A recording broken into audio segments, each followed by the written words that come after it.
आज पूरी दुनिया दो भागों में बट गई है। एक तरफ है वेस्टर्न कंट्रीज़ जिसमें कि यूएस, यूरोपियन यूनियन और उसके एलाइज कंट्रीज़ आते हैं। ये सभी कंट्रीज़ डेवलप्ड कंट्रीज़ हैं, यानी ये कंट्रीज़ पिछले कुछ सालों में अपनी ग्रोथ कर चुकी हैं और कई हद तक इन्हीं कंट्रीज़ द्वारा पूरी दुनिया को कंट्रोल किया जाता है, चाहे वो यूनाइटेड नेशन हो, WHO हो, फाइनेंशियल एक्शन टास्क फोर्स हो या फिर वर्ल्ड बैंक हो।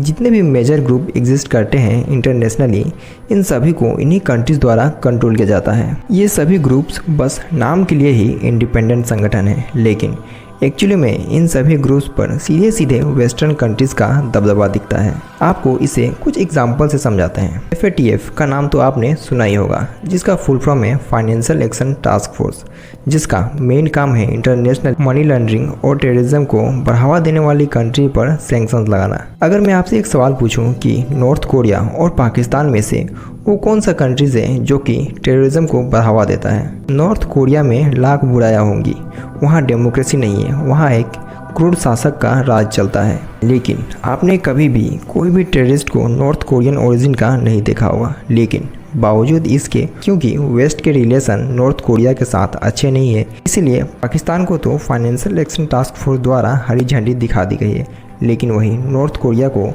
FATF के ब्लैक लिस्ट में रखा गया है। इससे सीधे सीधे इन वेस्टर्न कंट्रीज़ की दोहरी विचारधारा झलकती है। और रही बात यूनाइटेड नेशन की, तो इस पर भी इन्हीं वेस्टर्न कंट्रीज़ का दबदबा रहा है। The great super power America जब तालिबान से हारकर अफगानिस्तान से पुल आउट कर रहा था, तब यूनाइटेड नेशन में मुश्किल से इसके ऊपर 3 या 4 मीटिंग्स बैठी होंगी। और इस तस्वीर को तो शायद आप अब तक भूल ही चुके होंगे, जहां यूएस के कार्गो प्लेन से गिरकर कई अफगान सिटीजन्स की जान चली गई और यूएस ने अपने पीछे लाखों अफगान सिटीजन्स, जो कि एक समय यूएस मिलिट्री की ही हेल्प कर रहे थे तालिबान से लड़ने के लिए, उन्हीं अफगान सिटीजन्स को अपने पीछे तालिबान के हाथों मरने के लिए छोड़ दिया। और इस इशू पर UN में कोई भी मीटिंग्स नहीं ऑर्गेनाइज हुई और ना ही किसी वेस्टर्न कंट्रीज द्वारा इस मुद्दे को क्रिटिसाइज किया गया। और आज हम देखते हैं जब वेस्ट में रसिया और यूक्रेन के बीच जो युद्ध चल रहा है, इस मुद्दे को 1 साल से भी अधिक हो गया और ये सारी वेस्टर्न कंट्रीज पूरी दुनिया की सभी इशू को भूलकर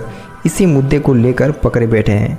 चाहे वो G7 हो, G20 ग्रुप हो या फिर क्वाड ग्रुप हो, ये वेस्टर्न कंट्रीज चाहती है कि हर जगह रसिया और यूक्रेन को लेकर ही इन्हीं मुद्दे पर बातचीत हो और दुनिया की सभी मेजर डेवलपमेंट्स को ये कंट्रीज नज़रअंदाज कर रही हैं। और यूनाइटेड नेशन में रसिया यूक्रेन को लेकर हर हफ्ते कोई ना कोई मीटिंग होती ही रहती है। आपने ये तस्वीर तो देखी होगी जब फरवरी 2023 में पाकिस्तान में फ्लड आई थी। इससे कई हजारों लाखों लोग इफेक्ट हुए थे, जिसके बाद UNICEF यानी United nation international children emergency fund, जो कि UN की ही एक बॉडी है, यहाँ एक इमरजेंसी मीटिंग बैठाकर पूरे वेस्टर्न कंट्रीज़ ने अपनी अपनी तरफ से मिलियंस ऑफ डॉलर्स पाकिस्तान को एड प्रोवाइड करी, जिसमें कि US ने $100 मिलियन डोनेट करी और फ्रांस ने $345 मिलियन और यूरोपियन यूनियन ने $500 मिलियन डोनेट करी और वहीं वर्ल्ड बैंक ने तो $2 बिलियन तक पाकिस्तान को डोनेट कर दी। बात ये नहीं है कि ये सभी संगठन और कंट्रीज मिलकर पाकिस्तान को एड क्यों प्रोवाइड कर रहे हैं। अगर पाकिस्तान में कोई ट्रेजेडी हुई है तो नो डाउट पाकिस्तान की हेल्प करनी चाहिए, लेकिन दुख तो तब लगता है जब लाखों लोग हर साल अफ्रीका में बाढ़ की वजह से अपनी जान खो देते हैं। लेकिन इस इशू पर किसी का भी ध्यान नहीं जाता